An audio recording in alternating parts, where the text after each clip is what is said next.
This is what greets me in the morning when everybody is hungry.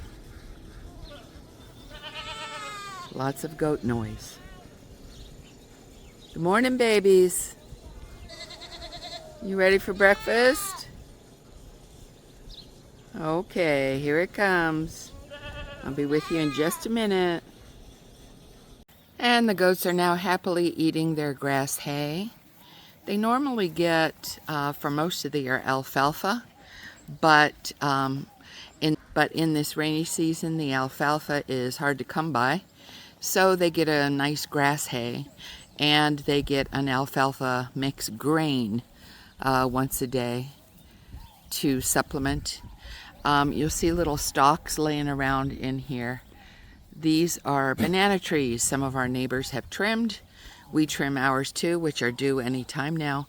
And the goats just absolutely love the banana plants. They will gnaw and gnaw on these trunks until they've stripped every bit of it away. Of course, the first thing they eat are the luscious leaves. But they're happies. They're happy little goats. No, we do not milk any goats. Our goats are raised strictly for meat.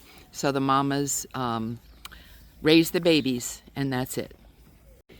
This is my darling livestock guardian dog, LGD. She's a Great Pyrenees, and she loves to sit out here on the driveway or up on the landing of the casita steps so that she can watch her goats on this side of the yard, and over on the other side of the yard so she can watch the bunnies and the turkeys.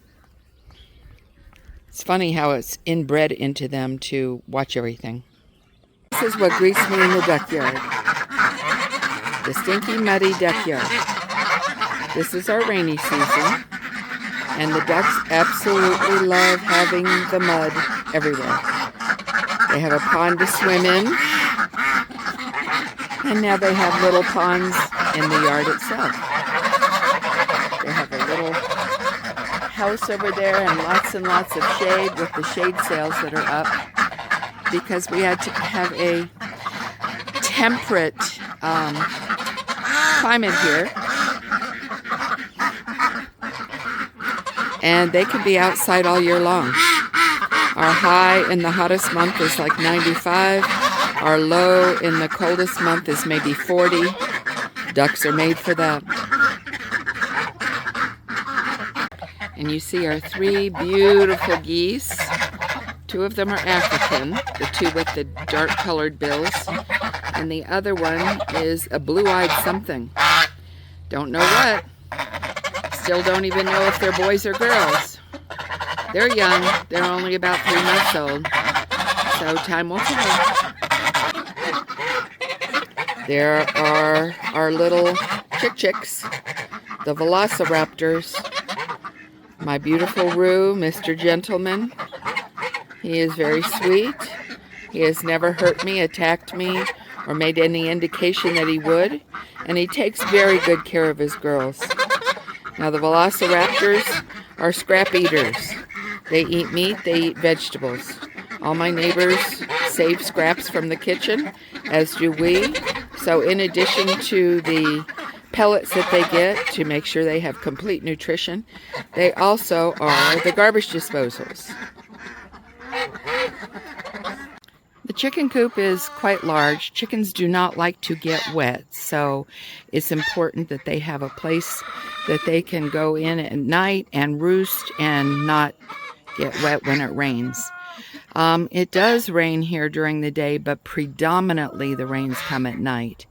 The chicken area, surrounded by all this wonderful foliage, is about 20 feet by 20 feet. And the chicken house is more like 6 feet by 8 feet by 4 feet tall at the lowest and 6 feet tall at the highest. So it's plenty of room for this dozen chickies to run around and have space. And the duck yard right next to it is about 20 by 40. So they have lots and lots of room.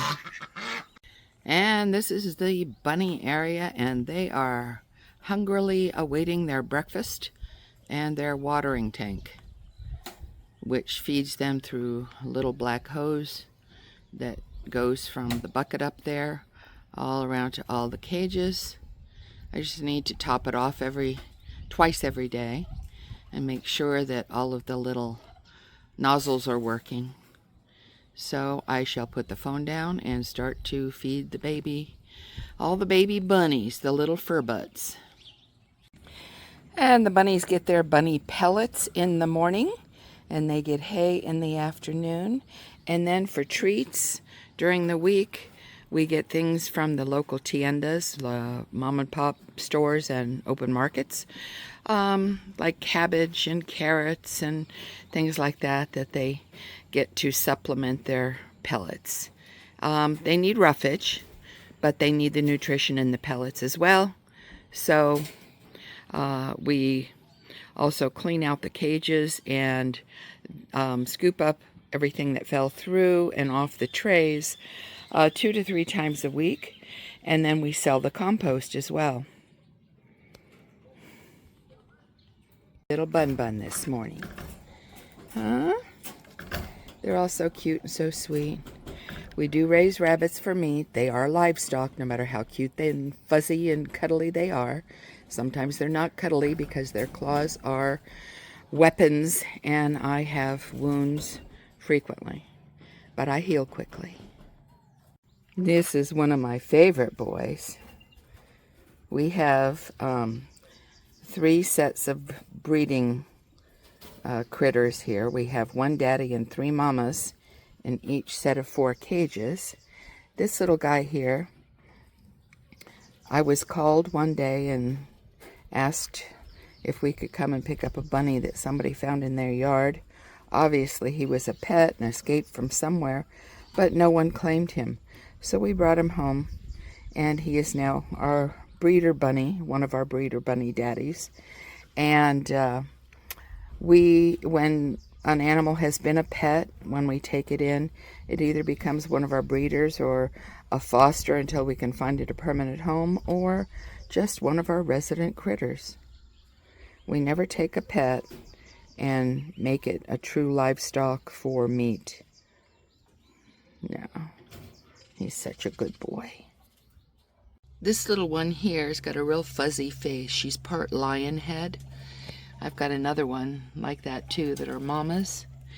And when they have litters of babies, sometimes they come out truly looking like lions. This is another little boy who was brought to us, or we were called, I can't remember, because he was found in somebody's yard and was absolutely tame. Another pet either escaped or just got turned loose because they didn't want it anymore. That happens. So he's one of our breeder daddies. Aren't they just the sweetest things? Yeah. We have 3 mamas that are going to be having babies in about a week to 10 days. And when those babies come, we will breed 3 more mamas so that we have 3 litters coming about every month. And when the babies are a month old, they get separated from mamas. Well, I'm sorry, not a month, closer to 2 months. And then they get put over here, and they are raised for another month as litter mates, and then separated boys from girls. Sometimes we don't separate them in time. Bunnies are prolific, and they will breed sisters to brothers. So we watch the girl bunnies when we're separating them for another month just to make sure that nobody's pregnant before they go to freezer camp. And here we are back out to see Jerry and Elaine, the turkeys, this morning. I know you've seen them before, and they are growing like crazy. Well, Jerry and Elaine get some grain. That kind of rhymes, doesn't it? And they have water inside their little house. And they just pick and scratch at bugs around here in their Little fenced in area all day long. Now they get the same kind of grain that I give to the goats. It's an alfalfa mix, and it's got several other things in it, including little corns and other nutritious things. Isn't that a beautiful view with the mountains back there? Yes, that's the west. That's where the sun sets. But the east, I don't know, I'm a morning person. The sunrise is what I look for every day. Since we live in such a lovely and temperate climate, the pallet shed for the goats is sufficient. Really, it's just for keeping them out of the rain. It does drip in there a little bit, but they're good. All of our animals can stay out all year because the climate is in a very temperate range, and it's not a problem for them. Now, once again, all of our yard and where our house sits and all of the yards for the animals, this is only 1/3 of an acre. So we've got a lot crammed in here, and we're in a neighborhood where people have about, generally have about a 600 square meter lot with a home on it. This was all agriculture, cornfields, as it is to our west and to our south. Still, land that is worked by local farmers. But the farmer owner that had this 2.5 acres that all of these neighborhood homes and my own property are built on, said he didn't want to farm it anymore. So then he decided he would sell it off in parcels, and this is the parcel I got, strictly so that it could be a little farm. And we are homesteading here at Rancho del Lago 2021.